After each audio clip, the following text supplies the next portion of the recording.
Então, a gente viu aí a partir dos anos 70 esse super spike, e aí normalmente o açúcar vira o vilão. E se você perguntar, acho senso comum na rua, o que acontece? Ah, não, é porque a gente começou a cortar o açúcar. Outro dia eu tava na academia, o cara chegou, caraca, seu corpo é muito maneiro, é denso, é isso, aquilo. Você não come nada de carboidrato, né? Eu falei, não, pelo contrário, eu como bastante carboidrato. E aí você falou aí de saciação, a gente sabe de Ozempic, grelina, leptina, e eu quero fazer um link com o que a gente tem aqui. Por quê? Mostrando que pela primeira vez em 4 décadas a gente tem uma queda no consumo de açúcar e mesmo assim a obesidade continua subindo. Exatamente. Então, para os defensores religiosos de low carb, jejum intermitente, a gente não consegue demonizar um grupo alimentar como eles gostariam que acontecesse. Ou para a galera da cetogênica também, a gente não consegue dizer, olha, é isto ou é aquilo. Num estudo científico isso não hold water, como a gente fala, não segura como verdade.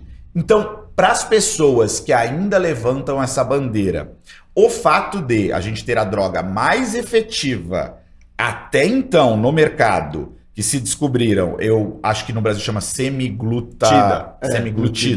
Perfeito.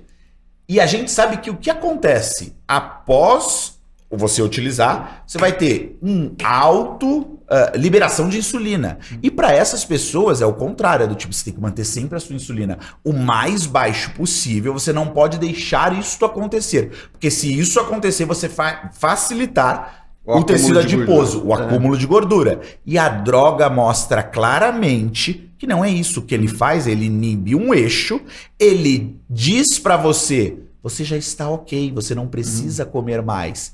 Necessariamente o que acontece? O seu consumo calórico diminui. O que vai acontecer? As pessoas obesas até 15% de perda de peso corporal.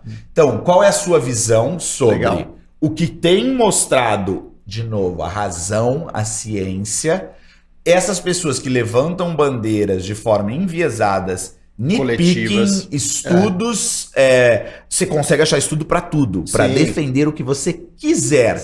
Mas isso não quer dizer que esse é o ponto aonde o consenso está indo. Qual a sua visão geral, professor? Legal. Primeiro ponto importante em relação ao açúcar é o açúcar de adição que a gente tem em grande quantidade. Então eu peguei até um copinho aqui para mostrar, é o açúcar que você está colocando no teu café. Né? Então assim, eu tenho uma prima que produz um café, por sinal, maravilhoso, né? Alta Mogiana e tal, sensacional. E aí, com ela eu aprendi a tomar café sem açúcar, sem adoçante, sem nada. Eu adoro. Hoje eu sou um maníaco por café. Que é um crime para uma pessoa mais velha, né? Uma pessoa que tenha 45 plus, você tentar tirar o açúcar. Minha mãe ela ficou ofendida. É difícil. Mas eu vou explicar isso. Café, né? Tem uma razão de ser isso. Tem uma razão de ser. Mas, voltando à questão do açúcar, o açúcar ele já demonstrou que ele não é o vilão, porque caiu o consumo de açúcar no planeta e não caiu a obesidade. Então, pessoal, procura outro vilão, porque esse já não deu certo. Né? Você vai procurar outro e não vai dar certo também, mas tudo certo. Quer procurar um vilão? Continua procurando aí, né? Então, esse dado é um dado relevante. E quando a gente fala de glicose, nós temos no nosso corpo uma necessidade de glicose. Né? O nosso sistema nervoso central gasta por dia 760 quilocalorias de glicose. Para se manter vivo. Para pensar. Então, seu cérebro, sua então, massa assim, cinzenta funcionando. Quer ver o resultado disso? Você tira o carboidrato, você faz uma dieta low carb, uma cetogênica, a primeira coisa que muda é o seu humor. Opa! Não é? Por quê? Porque na medida em que você faz essa restrição, quem acusa? Sistema letárgico. Não, começa a bocejar de uma hora para outra. Então, por quê? Porque o sistema nervoso central fala, pô, não tá dando certo essa conta, tá? E ela começa a provocar em você a vontade de consumir um doce. Então, o que vai acontecer com a maioria das pessoas? Elas vão privar o carboidrato, privar, até o dia que ela vai encontrar um alimento que tenha bastante doce, ela vai comer aquilo de uma forma absurda e muito rápida. E aí ela vai se sentir culpada, e daí ela vai voltar a cortar o carboidrato.